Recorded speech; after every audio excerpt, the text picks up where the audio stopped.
ప్రజా TV Telugu news. వీలైనంత అవకాశం ఉన్నంత వరకు దోపిడీ చేసి ఇల్లీగల్ పనులన్నీ చేసి జోబులు నింపుకొని ఓ బ్యాగ్ నుండి సంపాదించుకొని రిటైర్ అయిపోదాం అనుకుంటున్నట్టున్నారు. ఇప్పటి నుంచి మొదలుపెట్టినా నేను ఇంకో 30 నుంచి 40 సంవత్సరాలు రాజకీయాలు ఇక్కడే చేస్తాను. గుర్తుపెట్టుకోండి, 30 నుంచి 40 సంవత్సరాలు ఆ దేవుడు చల్లగా చూస్తే మీరెక్కడున్నా ఏ ఊళ్ళో దాక్కున్నా మిమ్మల్ని లాక్కొచ్చేది ఖాయం. వడ్డీతో సహా విత్ ఇంట్రెస్ట్ నీకు తిరిగిస్తాం. అలాగే కొంతమంది ఈయనను చూసుకొని అధికారులను చూసుకొని అర్జెంటుగా కయ్యానికి కాలు దూకుందామని చెప్పి వార్డుల్లో గ్రామాల్లో మా వైఎస్ఆర్ కాంగ్రెస్ పార్టీకి సంబంధించినటువంటి యాక్టివిస్టులు నాయకులు కావచ్చు, కార్యకర్తల మీద కావచ్చు, ఏదో కాలు దూకి ముందుకొచ్చి పిచ్చి పిచ్చి కట్టుకథలల్లి కేసులు పెడదాము, గొడవలు పెట్టుకుందామని ముందుకు దూకుతున్నారేమో. మీ ఎవ్వరిని మర్చిపోను.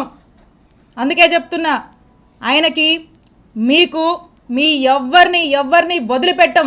మీ సంగతి తేలుస్తాం, తేల్చి రాజకీయం చేసుకుంటామని తెలియజేస్తున్నా. And officers, I have lot of respect for all of you. అధికారులందరి మీద నాకు అపారమైనటువంటి రెస్పెక్ట్ ఉంది. మీరు ప్రజలకు అవసరం వచ్చే పనులు చేయండి, ప్రజలకు 4 మంచి పనులు చేయండి, ప్రజలకు అండగా ఉండండి, ప్రజలు మిమ్మల్ని గుర్తించేలా మీ పరిపాలనని కొనసాగించండి. ఇలాంటి అక్రమాలు చేసేటువంటి వాళ్ళకి, ఇలాంటి అవినీతి పనులకు మీరు అండగా ఉండొద్దు.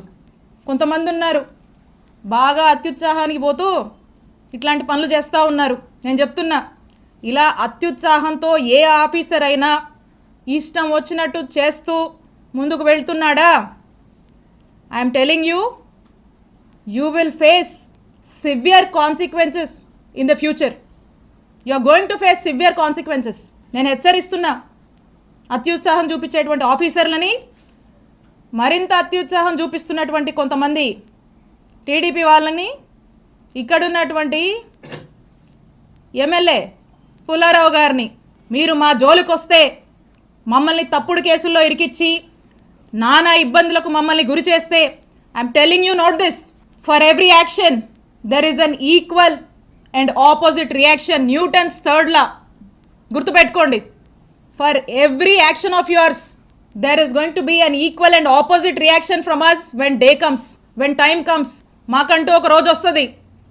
మా జగనన్న ప్రభుత్వం మళ్ళీ ఒక రోజు వస్తుంది, తేలుస్తాం మీ సంగతి.